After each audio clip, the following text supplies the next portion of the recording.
Hello and welcome. Thank you so much for joining me. It is great to have as a special guest today, Steve Baumann. Hello, Steve. Hello. And in the audience today, so far I see Eric Mishima and What the Beck. It's great to have both of you, and I'm sure there will be more joining us shortly. Some people are still watching the commercial and won't get here for another minute or so. So I just kind of fill in a bit while they're browsing that commercial until they get a chance to get here. Okay, and Pragmatic Crystal is also here. Pragmatic Crystal says hello, Granny and Steve. Okay, Steve, why don't you start out by telling us a little bit about yourself, a little bit about your channel, and Yeah, I'm hearing walking over. I'm hearing you twice. you, okay, are you still getting it?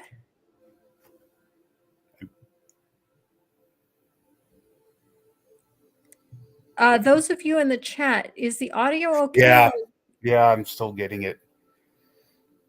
Okay, I don't know why. Are you hearing an echo, people in the chat? Please let me know. Because I'm not hearing it.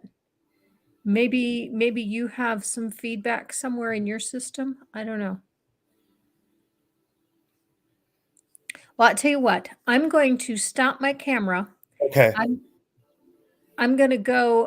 Okay, they say that they do not hear any echo. That the audio is fine. It's just on your end.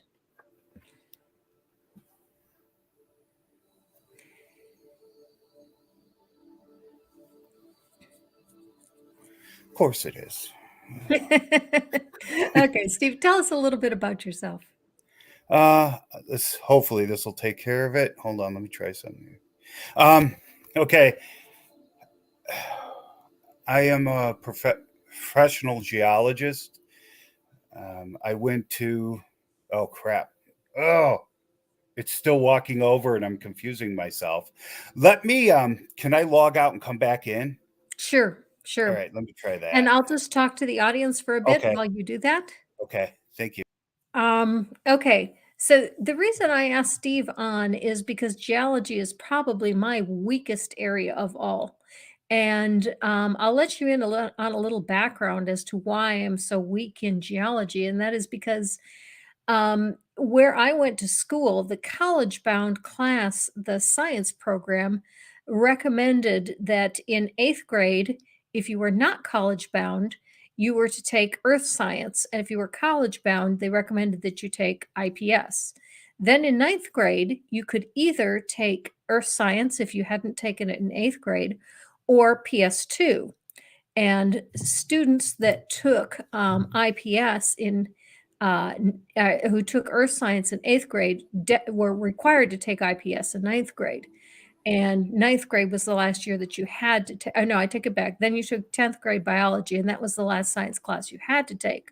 But the recommended path for the college-bound students was IPS in 8th grade, PS2 in 9th grade, then biology, chemistry, physics. They skipped earth science for us entirely. And so I learned nothing of geology, either in junior high or in high school. So my understanding of geology after I finished college, because I was not a science major, I was a liberal arts major, was an elementary level school understanding of geology. This is a rock is about as far as I ever got. In fact, I even looked up, so I wouldn't sound like a complete idiot, what are the 3 types of rocks before we came on the show today because I couldn't remember. Okay, so that tells you just how little I understood of geology. And I didn't even go to a Christian school. I went to the public school. And yeah, the not college-bound students got earth science, but the college-bound students, they recommended that we not even take earth science. So it was really kind of weird. Okay, Steve, are you still hearing the echo? No, it's gone. Okay. I don't know what it was, but it's gone now. Okay, very good. I want to touch on what you just said. Oh, wait, let me introduce myself first for those of you who don't know me. My name's Steve Baumann. I'm a professional geologist in the States.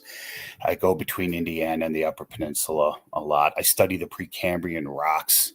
around Lake Superior and in Ontario mostly. So I'm not a fossil guy. Okay.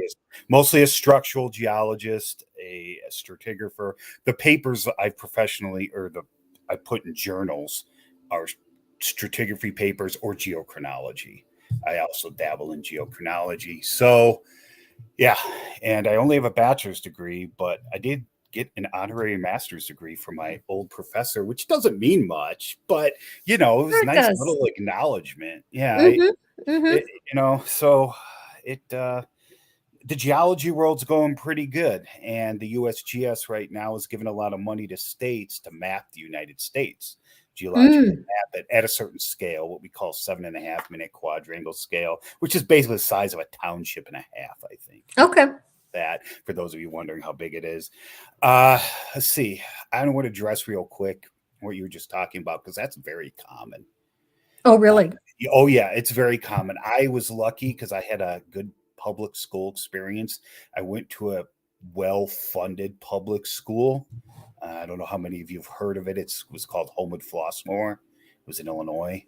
So it was it had a lot of money. I mean, I did archery for crying out loud. That was a sport I did. That's how much money it had. But that's real common. They focus on the kids they think are college bound, and I actually wasn't one of them. But I took the stuff anyway, and that's when I realized I liked it. And I tested really well in science, and they never thought I'd go to college, because actually I was real bad at math at one point. I'm not anymore. When I got to Mhm. college, it just started clicking. It was like the weirdest thing ever.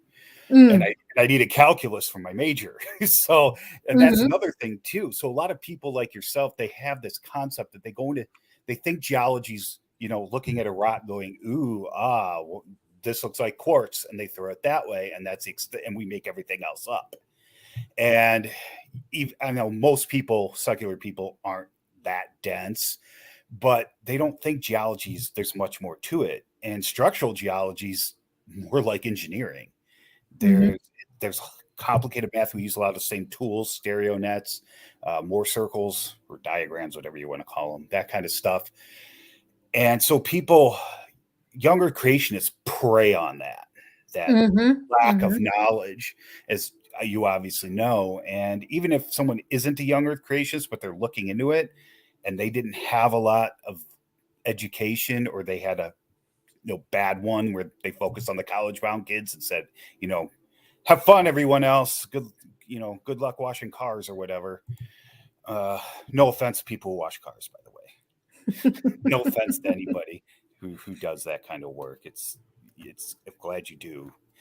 Um, but that's the attitude they generally had. And so, people get really drawn in by that because I will admit, younger creationists are good at arguing. They give nice, passionate speeches. They don't give any science ever. Mhm. But, the average person doesn't know that, you know. Yeah. Yeah. I have a daughter who's excellent in the sciences. She's a medical doctor. But back when she was in high school, she told me that AIG was pseudoscience, and I was surprised. I said, "It is? Oh, yeah. What's wrong with it?" And she couldn't really answer me. And I understand why she couldn't. It was like, "Well, where do I start?" You know? That's exactly what it is for those of us that know. Over the years, I've gotten a little better at just kind of hitting on the points. The big one, more than anything, is science describes the natural world. Mhm. Anything outside of space time can't be tested. I can't make predictive models. Therefore, it's just a non issue for at least what we call the hard sciences. I'm just going to stick with that. I'm not going to talk about the social sciences or anything like that. Mhm. So there's no evidence. They use things like arguments, and arguments and claims are starting points in science, like questions are. They're not evidence of anything at all. You can argue till your head falls off, and it doesn't mean anything. If you can't show it, then you're just talking, like I am with my hands. I can stop that. I'll stop. So that's usually the kind of little things I give about it. And, science, we come up with theories, which are the explanations, which house things like the facts, the laws, other hypotheses, things like that. And if you want to falsify or disprove because in hard science we never prove or anything in the absolute sense. We're not seeking the truth in the absolute sense either. Although I will use those words as layman terms too, which is fine. Right. We all understand what we. When somebody who understands science hears scientists say it, they know what they mean. Mm-hmm. um, Mm-hmm. but the best we could do is describe the natural world. So we make our models, or we ask questions, form hypotheses, make predictive models in hard science. That's what we do. And if it works, we just keep using it. And everything Mm-hmm. I do is within existing theories because they're so well established. I'm not going to falsify any of that stuff. It works. Mm-hmm. You got verification kind of with checks and balances like radiometric dating and relative dating and that kind of stuff. So before I bore you to death, I think I'm going to stop right there.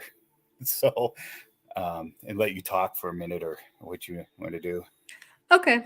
And yeah, the primary reason I did want you to come on was for that reason, is that it is easy for people like me to fall prey to the arguments of the young earthers. And it is difficult. And when I talk to young earthers about why their views are not based in reality, I tend to emphasize the history because I understand the history very well. And second, I go to the biology because I understand the biology fairly well. But I avoid the geology because I don't understand the geology, even though I understand that the geology evidence is really the best evidence there is. It comes as close to proving that young Earth is false as anything. Oh yeah, I agree with that 100%. And I never changed my major in college. I think I was one of the few people who never did. So I got new glasses, so I'm kind of still adjusting to them. So if I blink a lot or whatever, that's what it is. Yeah, it's geology really does. And young earth creationists don't focus on the vast majority of stuff. And we're probably going to watch a little bit of the video. I kind of want to save some stuff. I don't want to get into it. Okay. Just so you guys know, I'm not a fossil guy. Most of the Mhm. people study the Phanerozoic, which was from the beginning of the Cambrian to today. I study the Precambrian, mostly, Ah, yeah, okay. mostly Proterozoic, sedimentary metasediments through the Mesoproterozoic. The two papers I've written right now, and the third one that I'm working on dealing with those rocks, are all Meso and Neoproterozoic. So Okay. that's like towards the second. The Proterozoic is a huge era. It's Mhm. 2 billion years long almost. So Mm. it's broken into Paleo, Meso, and Neo. And Paleo's by far the longest, Paleoproterozoic. And that's where most of my stuff lies. But like I said, there's Meso and Neo as well. So are there fossils in the rocks that you look at? Yes. However, Okay. there's almost always stromatolites. And what's a And stromatolite? a stromatolite they're still alive today. Have you Okay. ever seen those pictures of those mounds off the coast of Australia right offshore? Oh, That's them. he talks about that in the He video. does. Mhm. And those have been alive. They appear throughout, especially the Mesoproterozoic and the Paleoproterozoic. They're really common. That they go back to the Archean, and the mounds are what most people think of. And there's places in the Upper Peninsula. Matter of fact, one of the formations I redefined where there's beautiful mounds because the Precambrian sediments that fill what we call the mid-continent rift up there are not metamorphosed. They're still sedimentary. So everything's really preserved. But there's things like mats and columns that they form too. It's important to remember that they're colonial single-celled photosynthetic creatures. That's Mhm. really all I know about them. Now I can recognize them in the field, but you need an expert in microscopic analysis to identify species. I have no clue. Mm. So other than that, there's really not any fossils. So that's when things like geochronology come in really handy, and structural geology and stratigraphy to understand those rock relationships, because most of that stuff is faulted like crazy too. And the thing with it is just real quick about the Precambrian metasediments. Um, those packages are huge. They're massive, and they're a lot thicker than their Phanerozoic, Cambrian to today counterparts. They're thicker than the stuff in the Illinois Basin, the Michigan Basin. Those are all Phanerozoic. They're all much thicker than that. Usually about 3 to 4 times thicker. I don't know why, but they just are. And young Earth creationists completely ignore this. Now, I've heard Snelling or read actually in one of his papers, he brings up the Grand Canyon supergroup because, the Grand Canyon is like their mecca and they think they can extrapolate everything globally from there. But you can't do that on a single point, single location. But there's the Grand Canyon supergroup, which lies between the crystalline basement and the Tapete sandstone, which he talks usually about in nauseam. And that package is, I believe, Mesoproterozoic, and it's 3 times thicker than the stuff above it where it's not faulted out. It's often faulted. So there's actually two great unconformities, if you will, within the Grand Canyon, because that great unconformity is something else they love to talk about, but isn't how they present it. But unconformities don't continue forever, just like geologic units don't continue forever. Although they try now, to. when you say they don't continue forever, do you mean that, if you dug in the rock layer around the world, you wouldn't find the same unconformity? Is that what you mean? Exactly. Okay. Exactly. Most unconformities are smaller. There's actually ones in the Precambrian that are bigger than the great unconformity in the Grand Canyon, like in Marquette, Michigan. And this is entirely within the Precambrian. There's an unconformity between what we call the Mesnard limestone and the Jacobsville group. And I believe that is a 1.8 billion year old missing time in that unconformity. It's completely in the Precambrian, completely. And there's places where the Precambrian to the Phanerozoic is continuous, even in North America.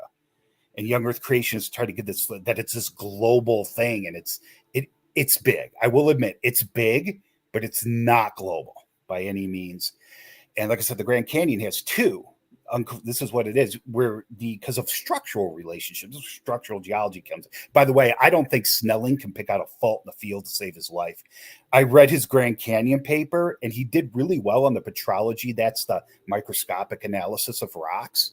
And then I later found out that's what he used to do. So that makes sense that was good. But he puts pictures in there, and I can pick out the faults and the folds, and he mentions none of it. And these are all significant. And so what happens in the Grand Canyon is you have some really ancient rock, what they call the Vishnu schist and all that other stuff, that's older than that Grand Canyon supergroup.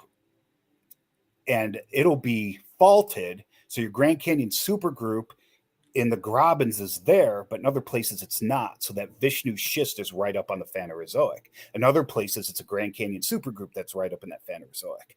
So these unconformities don't continue forever. Okay. And even on small scales, they don't. So anyway, I'll stop talking about that one. But that's okay. I have a question for you before we get to the video. A common argument that I used to hear all the time from young Earth creationists is the reason we cannot trust the dates that we are given for the geologic column are because if you ask a paleontologist, how did you date your fossils? They say, we dated them from the rock layers. And if you go to a geologist and ask, how did you date the geologic column? They say, we date it by the fossils that are in it. And so, it's obviously a circular thing where they're each relying on each other and there's no basis in fact for either date. But I haven't heard that argument for a few years now. Do you know if they've given up on that one, or are they still using that? I think they are starting to give up on it because Snelling in his little Grand Canyon paper in 2021 pulled what we call detrital zircons. Basically, those are used. You can't directly date a sedimentary rock. Okay. You pull those because they're derived from other places. So they can only, like a sandstone can't incorporate something that didn't exist, but it will incorporate zircons as it forms. So a detrital zircon is taken and it will give you an age of that zircon. So it gives you a maximum age for that unit. So it can be younger than that, but it can't Mm-hmm. be older. Well, it can't be younger than the youngest zircon because they could Okay. be much older. That doesn't matter. And he started pulling some of these from the Cambrian, and he was getting the same dates everybody else was. I don't know why. He actually sued to take samples in the Grand Canyon. He said, "Oh, my religious freedom," and they played the martyr card. But here's the thing with that: I get denied in national parks all the time to take samples, and I'm a Mm-hmm. geologist. They don't want people taking their samples, and they're most of those people are not geologists. They study trees or they study life, or they might they're biologists, so they don't understand what we're trying to do. And there's usually the people that are associated with that can, or a thesis or something like that. But I mean, I've been denied taking rocks in the Grand Canyon. I've been denied taking rocks in Great Glacier National Park. That's why I almost scared my wife to death driving up these roads in the truck on the side of logging trails that I couldn't turn around in. Oh man, I hate heights too. I think I was more scared than she was actually. So yeah, so did I get off track there? Probably, didn't I? Well, you were saying that you can't take rocks out, but what did that have to do with how the rocks are dated? That's where we were. Okay, so you can pull, like I said, detrital zircons to get a maximum age. Mm-hmm. Now, most sedimentary rocks are marine in origin. Okay. They're not stream deposit or lake deposit. I mean, there are exceptions, like the Sibley Group in Ontario is a big, huge Precambrian exception to this. But so what they tend to do, they tend to get preserved in tectonic areas, tectonically active areas, so they'll get interrupted with igneous rocks. And you can directly date those igneous rocks. So if I take a zircon from an igneous rock here and an igneous rock here, and I get 1 billion years here, and I get 980 million here, I know that's 20 million years in there somewhere, or maybe it's not. But 20 million years is my bracket between that 1 billion and 980. Now, that's how we absolutely date it. And if I pull detritus and I get 985 million years, I know that unit is 5 million, took from 980 to 985 to be deposited. So Okay. that's how you can do it. Now, we have never in an area where you have layer cake geology, which is what everybody's taught. The sedimentary layers are nice, flat, and go on forever, and they don't. They get deformed. They get formed in anticlines, synclines, they get faulted. And if you're not in an area with complex faulting and what we call an orogeny or mountain building event, the stratigraphy is pretty easy to figure out. So, we make these dates like before we had radiometric dating. What you're talking about is they used the fossils to date the rocks. They look for fossil assemblages, and that was a relative dating technique. They would see Mm. one fossil here and nowhere else in that exposure of rock, then they would see it somewhere else and they'd be like, oh, those must be Cambrian because I only see them here, but we've got so many good dates now on things that just becomes a recognition thing now. They just readjusted the beginning of the Cambrian. It used to be 545 million years ago. Then it was 541. And now I think it's 538.5 because we keep getting better and better absolute dates. Like Mm-hmm. Mm-hmm. uranium lead dating is so perfect right now. I mean, it's not going to get any better. I shouldn't say perfect. Nothing's perfect. You could always mess up, but Mm-hmm. that is by far an excellent technique to use. And that's what I focus on is uranium lead. Now, I heard you say geologic column. I don't have problems with people saying that, but that's a young earth creationist term. Oh, Like, really? yes, like Hovind's erosional marks or Mm-hmm. bent rock. Google bent rock and see what comes up. It's all Mm-hmm. young earth creationist stuff except the park. But if you type in deformed rock, geology comes up. See, so So they what's the do this. correct term instead of geologic column? It's kind of forced its way in, and I'm okay with it now. I used to get really mad. It's actually a combination of two terms: geologic time scale and stratigraphic column. Ah, okay. Yes, stratigraph, they don't have to be together. They can be, Mm-hmm. but they can be totally independent as well. Like when you make a geologic map, you hear the Tapete sandstone. That's a formation. That's based off the characteristics of the rocks. It's completely time independent. We only know it's Cambrian because of the detrital dates and the boundary, you know, on the fossils and all that other stuff. But if I was in the field in a virgin area looking up, you know, making geologic map, and I didn't know the age relationships, I would just figure out what's the oldest, next, using the laws of stratigraphy, make my stratigraphic column, and I don't have a single timestamp on it. But when I go to make my map, I try to figure out the relationships, or maybe I took samples, and then I can attach that time scale to it. This is why, because they say geologic column as if you're supposed to see the entire, you know, Earth's history somewhere, which completely doesn't make any sense. You know, there's no place in the world can you see from the Hadean to yesterday. That just doesn't happen. You know, it's not a thing. Actually, the Hadean isn't a thing either. There's people who have come close to that, but that's that first eon. Okay. But there's no confirmed rocks from that period.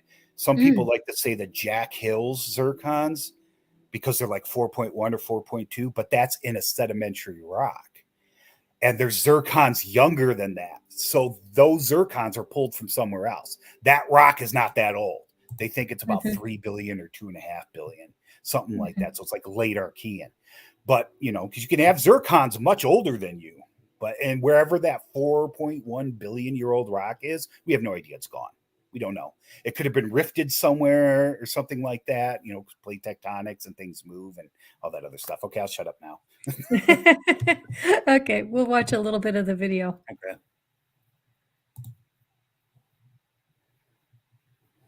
There we go. If you don't believe me, when you leave the museum, pull over on the 275 out here in a road cut and bang your head on the rocks. They're real. Now, the other interesting thing is the local rock sequences generally follow the order that's depicted in the geologic column. And so the layers here in Cincinnati, you can compare with layers in other parts of the world, in exactly the same section of the geologic column, it seems. No, they're not exactly the same. Are there any specific questions you have from that, or I can just start talking about it? No, you go ahead. Okay. Like I said, I don't study the Phanerozoic, but I live in an area where there's a lot of it. He's in Cincinnati, so he's on the Cincinnati Arch, which is a geologic structure. The arches here in Illinois, Indiana, Ohio, they're much more subtle than they are up north. You know, these broad structures like the Illinois Basin takes up Illinois, chunk of Indiana, like half of Kentucky, but they're very shallow. So anyway, I digress. So he's probably talking mostly about Ordovician rocks. And see, he started right there with that impression of these things can be extrapolated indefinitely. But those formations in Cincinnati are not the same age equivalent ones we have in Illinois or in Indiana. The lithologies are different because that's how we map and classify rocks, based on their lithologies, not off their time.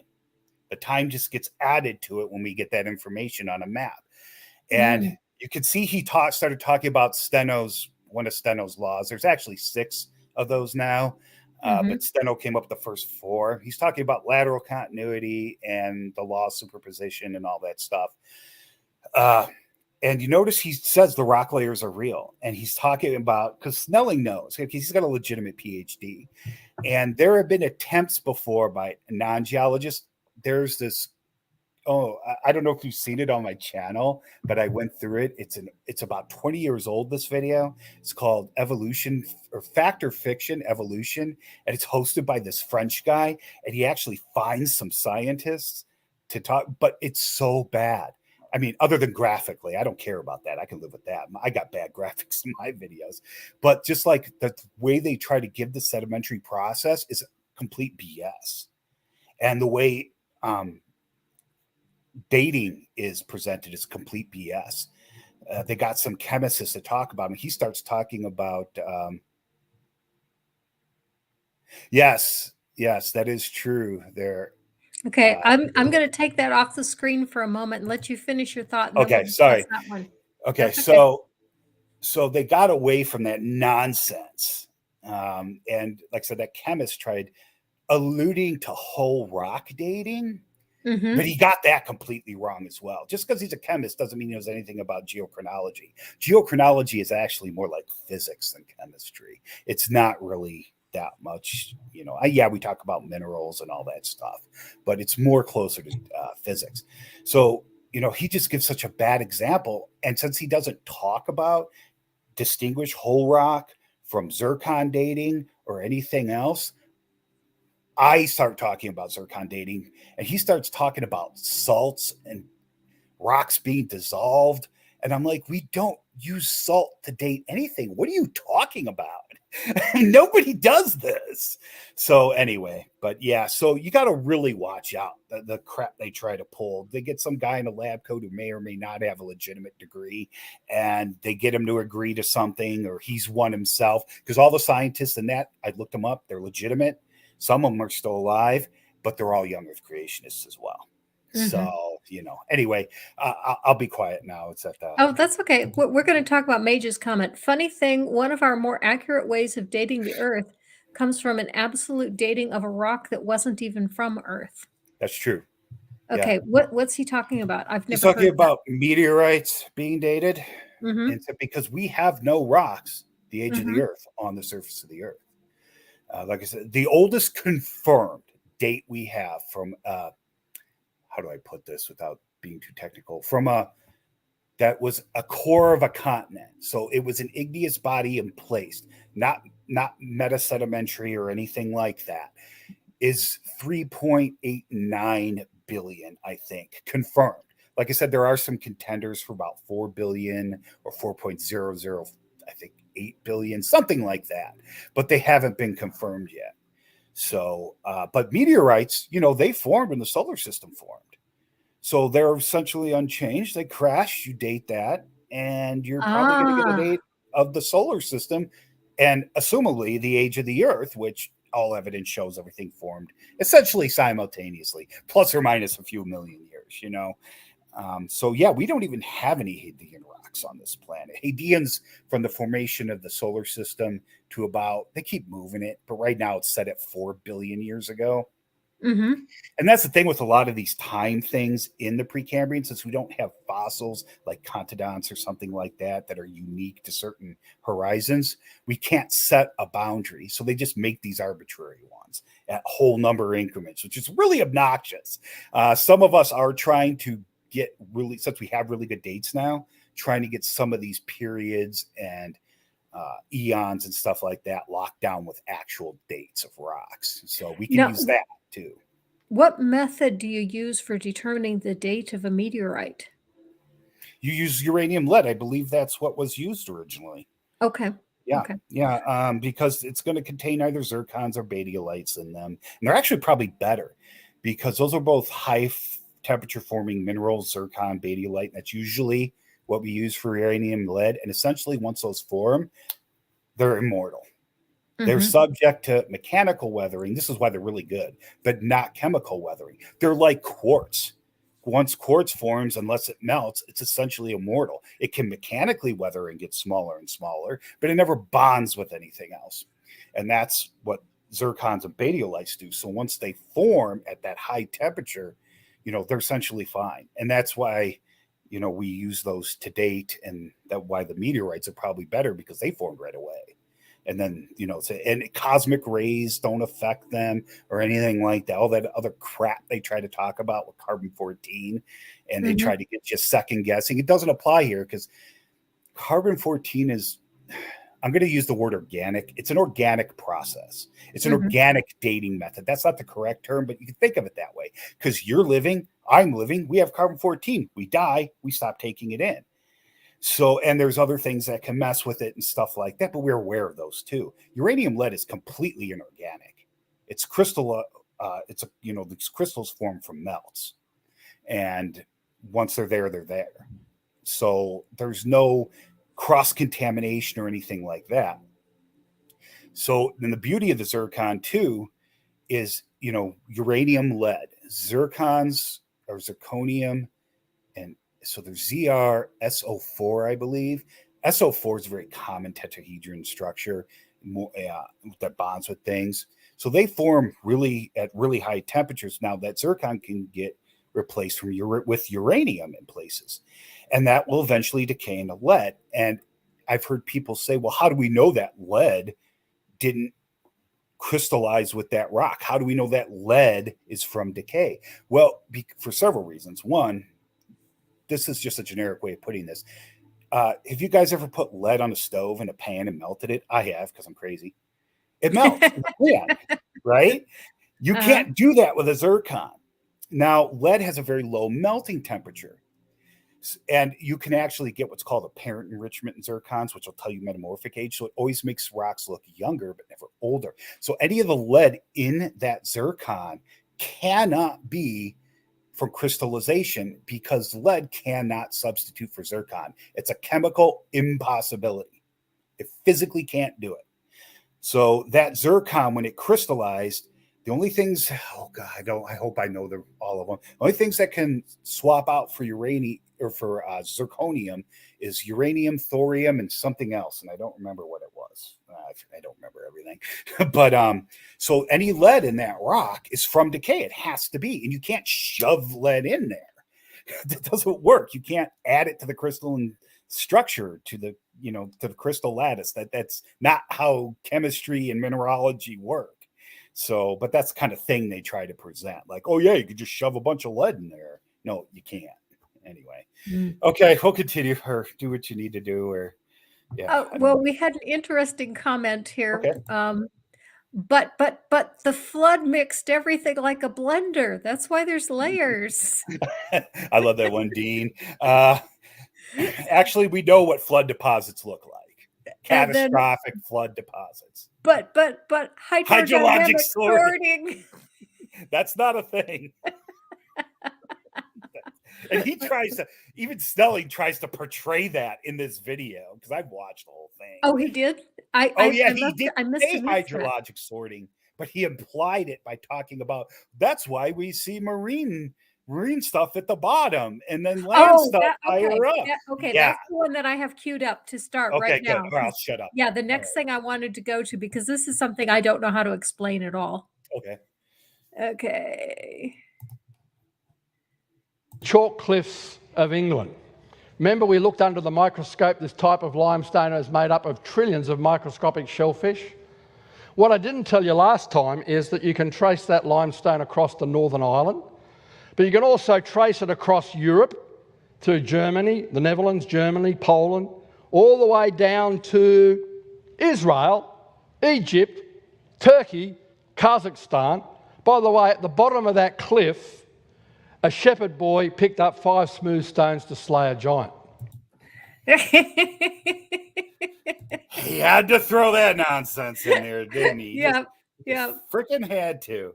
Okay, that's when he starts talking about the chalk and stuff. And just let me say something. I think I saw somebody questioning my credentials really quick. And I just want to say, yes, I do only have a legitimate bachelor's degree. I do.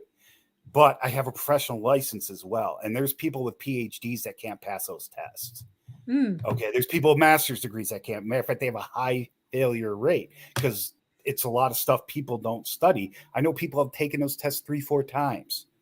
So it's a certification like professional engineer or structural engineer or any of those other things. It's considered a profession. It's regulated. So, and I have a professor that writes papers with me and that helps me on my books. And, so he has faith in me.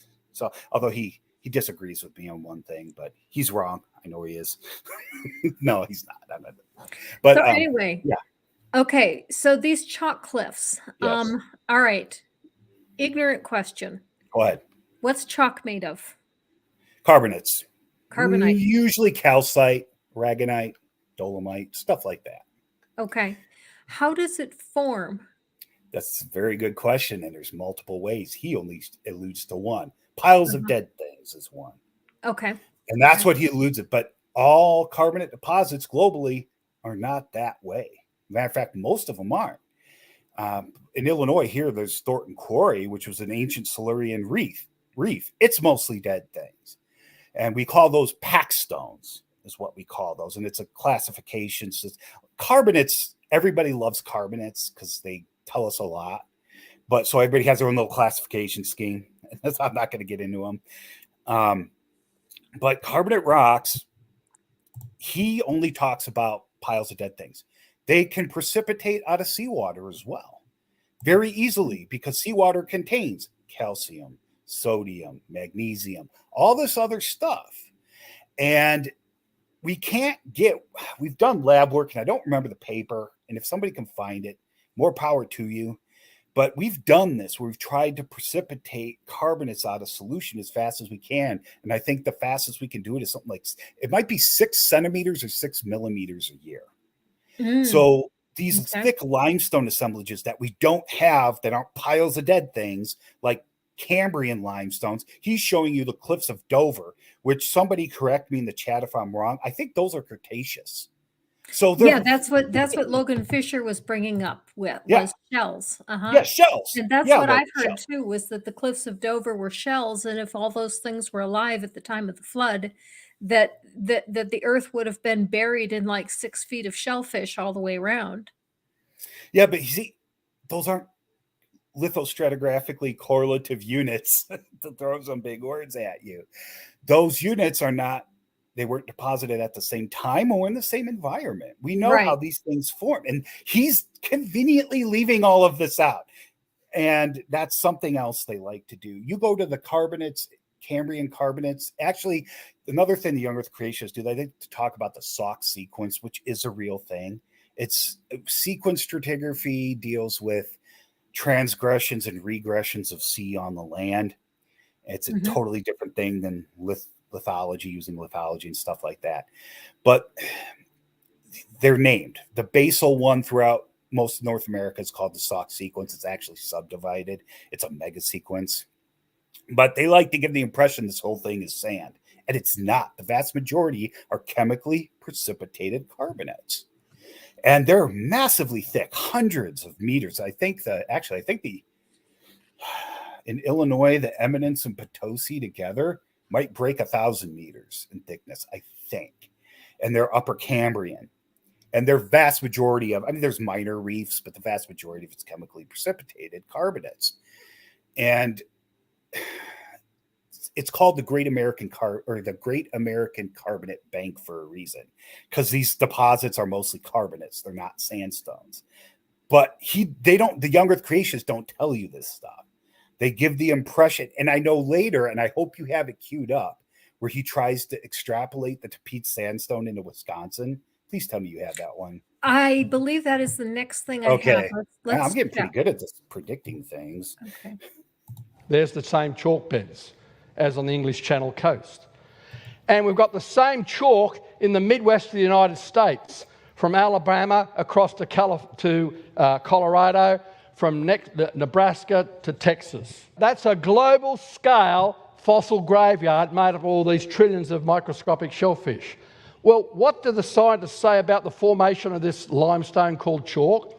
They say the chalk beds formed over millions of years as lime grain by lime grain and tiny shell by tiny shell fell to the ocean floor. They say a fraction of an inch every 1,000 years. But that's on the ocean floor. Where do we find the chalk? Up on the continent. What other fossils are buried in the chalk? Okay. You want to address that? Yeah, I'll just real quick.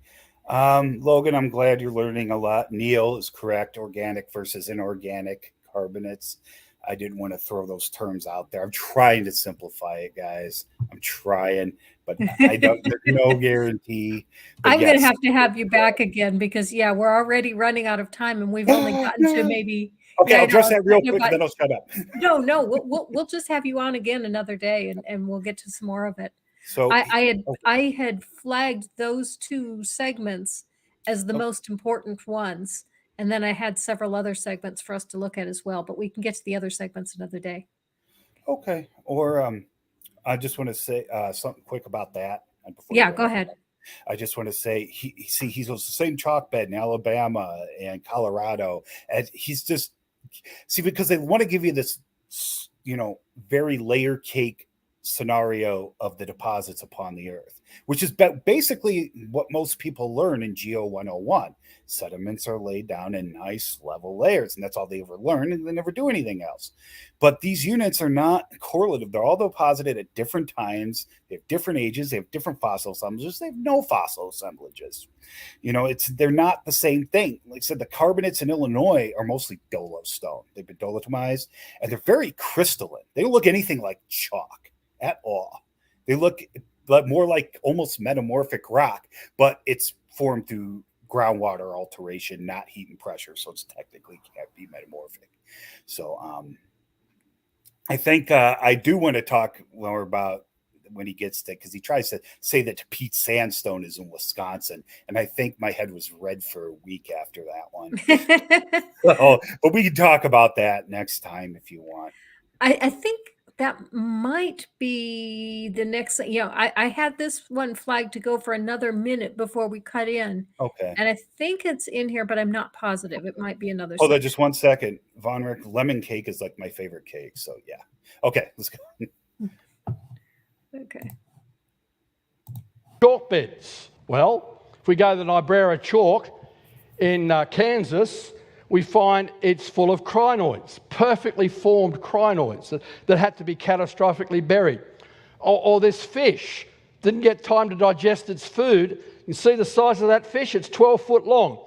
Would you bury that a fraction of an inch every 1,000 years? The fish would have digested itself and swam away, wouldn't it? Or in the same chalk bed, you've got pliosaur fossils and turtle fossils 10 and 12 feet long across. You've got dinosaur fossils and bird fossils in the same chalk beds. Okay, I know you're not a fossil guy. I could take this. I Okay. know. I've heard enough of their rhetoric to know about this. What he's doing right now is you all know, it's called cherry picking. Mm-hmm. He's taking perfectly preserved fossils and he starts talking about them as if they're all found in fossil graveyards and they're all like this. He doesn't say that, but that's what he alludes to with that leading language. And as you watch this episode, you'll see that more and more. And most fossils are crappily preserved at best. It'll be a fragment of something or a bone of something. And a lot of times they'll be deformed because of, deformation of the rock. You might see a T-Rex skull. Sue was this way. She was deformed when they found her. Her skull was but because, but those things are the exception. They are not the rule. And why wouldn't you find plesiosaurs with turtles? They coexisted. Why wouldn't you find birds with dinosaurs? They coexisted. But good luck finding a bird and a dinosaur in the Triassic. Let me know how that works out. They don't say that. And he keeps saying the same beds. And no, they weren't the same beds. I don't want to call anyone a liar, but sometimes in this video, I don't know how else to describe because he has to know better. He has to. I mean, he's a PhD for Christ's sake. Mm-hmm. So I don't know how else to say it. I'm not going to call him a liar, but there's a lot of stuff not being said that needs to be said. It's like, that's why people are like, you lied to me. And the other person's like, no, I didn't. They're like, yes, you did. No, I just didn't tell you a bunch of stuff. Yeah, you didn't tell me the bunch of important stuff. So you lied. That's why when you go to court, they ask you to tell the truth, the whole truth, and nothing but the truth. But then they advise you not to say anything unless you are first asked a question, which totally contradicts the oath that they gave you.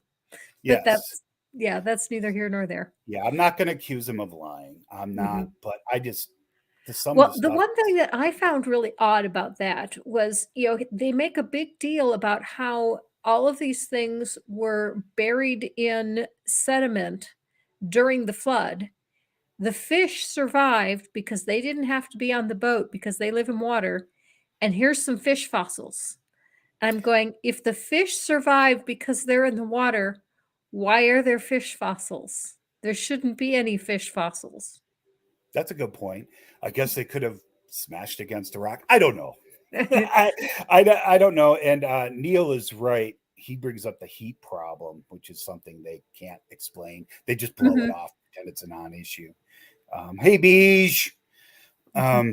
But yeah, and it's not only that. It's just how a stromatolite isn't going to survive either. I mean, these ancient life forms need calm, shallow, either tidal flats or lake beds or oxbow lakes, but the freshwater ones are all but extinct, and the mounds are extinct.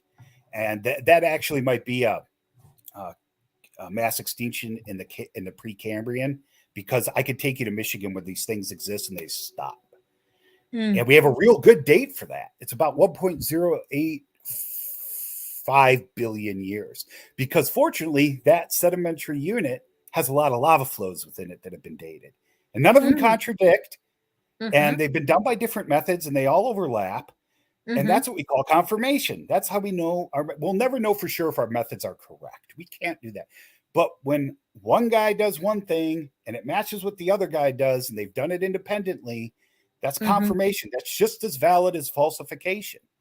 And, in science, you can't just cry foul, and say, well, I think what you think doesn't matter. If you want to go against the theory or hypothesis, you have to put forth another testable theory or hypothesis. Well, hypothesis, as others can test. All right, what's this question here? This isn't a question. I was just putting this as a comment for people who are watching later to see. Okay. So I think I don't want to go too. How much time do we have left? We've got 9 minutes. Okay. One more segment? Yeah, we can do that. Okay, we'll do one more segment. My wife hasn't come home. State of preservation of that fish. Well, here's a fish about to have his breakfast, doesn't get time to swallow it before he's buried and fossilised. You get the point? You can't preserve a fossil like that where he's just about to take a chomp and he's frozen in an instant. In fact, here's another example from a museum in Germany. That's a marine reptile, 6 feet long, giving birth to a baby. 1 minute, mother is about to give birth to a baby. Split second later, she's buried in tons and tons of mud. Fossilisation had to be catastrophic, virtually instant and rapid. Okay. That's what I was talking about with the fish. Why are there fish in there? Yeah, and he actually is right. Fossils like that have to be buried very fast. Now, over the years, we've learned not to say things like, oh, that bed of sand took 1,375 years to deposit. We don't do that anymore because we know that doesn't work. As we've got more better radiometric dates and stuff like that, we know models of sedimentation rates are not always accurate. So we kind of just avoided that kind of accuracy. But something like that, yeah. I mean, storms happen, landslides happen. Underwater landslides happen. Geologists know this. Meteors fall and hit the earth. Volcanoes erupt.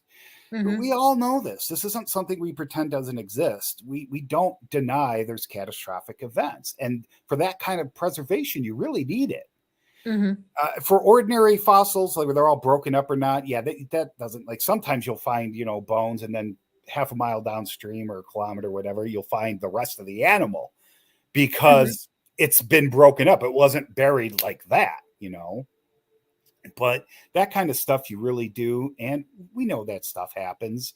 The only people that, because they like to say the uniformitarianists, which isn't a term we even use anymore, because they're still stuck in the mid-19th century, so that's more of a school of thought. It's not really a theory or, scientific, it's a school of thought. But yeah, it'll be like as if we have no knowledge that catastrophes actually happen. Yeah. Anyway, I'm sorry. Yeah. And Beach pointed out, that animal could have died in birth. Exactly. And the first one that was mid-eating, that animal could have choked on that thing. Yep, exactly. It could have been poisoned by that animal. There's any number of reasons why it could have died while eating something. Yeah. And I was actually going to bring up the choking one because you see how big open his mouth was, and that thing just tried to bite, it was bigger than he could chew, swallow, or whatever, and he probably died. And actually, it's very common for the shallow seas to have sediment influx, of half a centimeter, a couple millimeters daily, and if that keeps subsiding, they just get buried more and more. or weekly or whatever it is. So you still get, that's rapid burial too. You don't Right. just, it doesn't need to be a catastrophic thing. You just need to get that burial. But that fish could have sat on the surface for a day and just nothing, never, on the surface bottom of the seabed, and just never, or it could be from a river. And what do rivers like to do? They like to flood. So he could have died on, choked on that. I don't know of what environment that stuff was formed in, or a lake. I don't know. It never says. And, it could have just, he thinks it was a flood, but, whatever. And it could have just laid on the floor for a day or something, and some sediment washed in and just buried it, and nothing ever got it. Okay. Once the sediment has washed in, then the fossilization process begins, correct? The fossilization process basically begins once the microbes have done their thing. Okay. Generally, that's how I've been told, because I didn't know either, because like I said, I'm not a paleontologist. But that's how paleontologists have described it to me. That's why, when we see, and that doesn't just apply to vertebrates, it applies to invertebrates as well. That's why when we see clams or bivalves, whatever they're called, we don't see the inside of the orb, we just see the shell.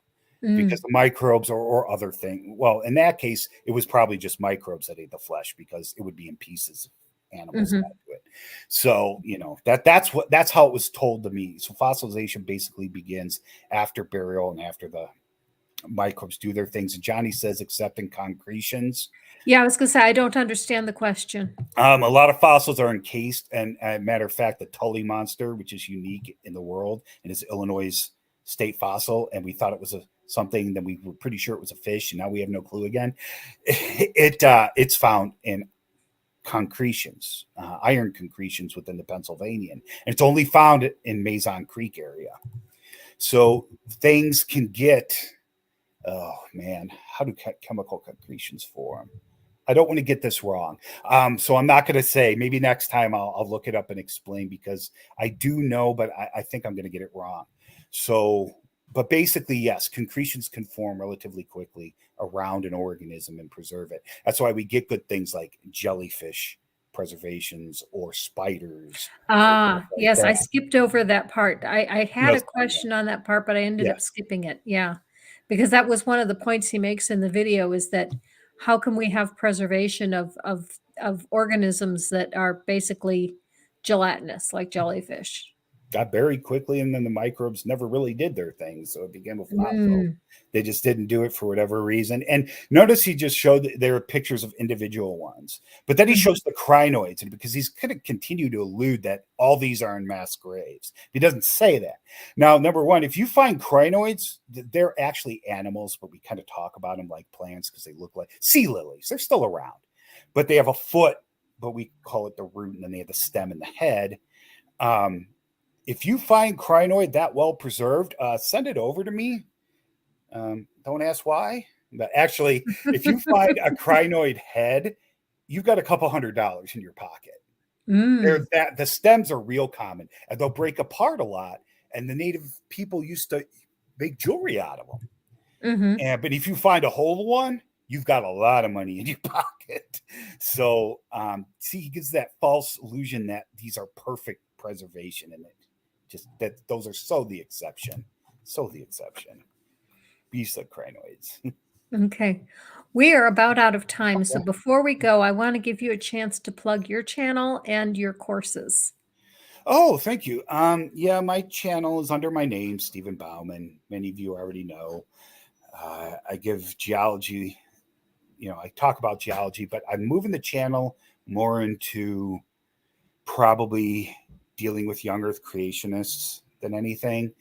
I'm actually working on a video with this video. That's right now. It's probably not going to be done forever because, oh, hi, Sarah's here.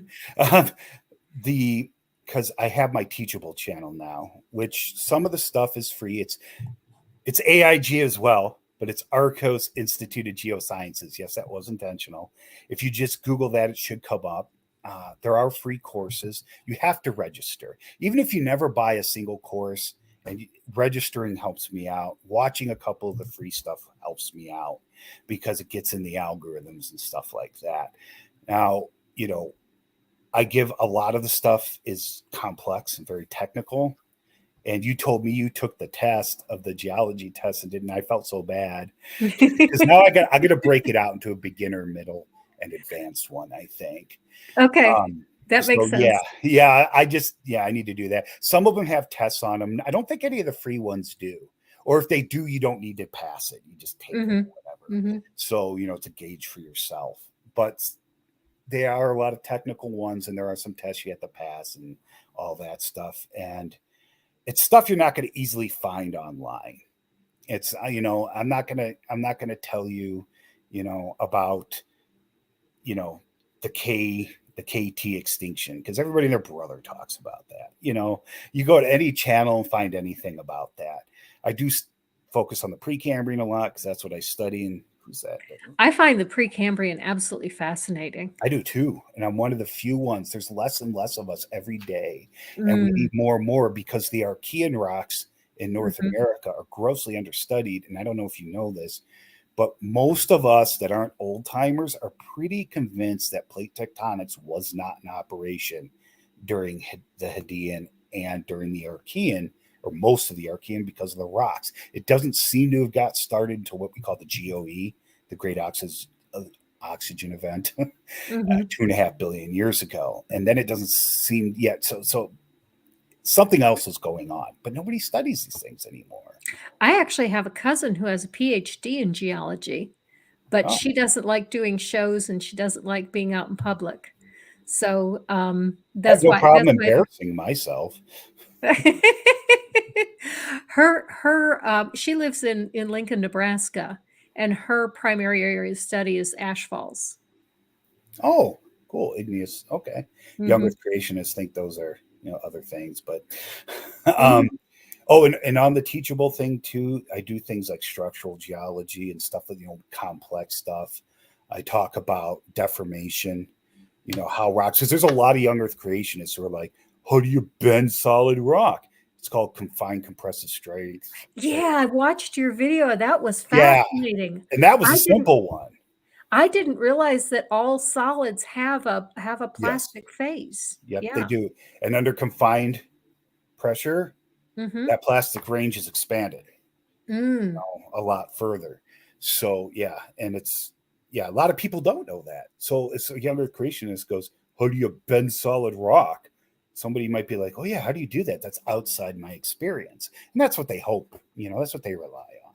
So Okay, well, thank you very much for joining me. This has been absolutely fascinating, and I promise I will have Steve on again so we can get to some more stuff, because we had a lot more to talk about than just this. Coming up on my channel next week, there will be no stream.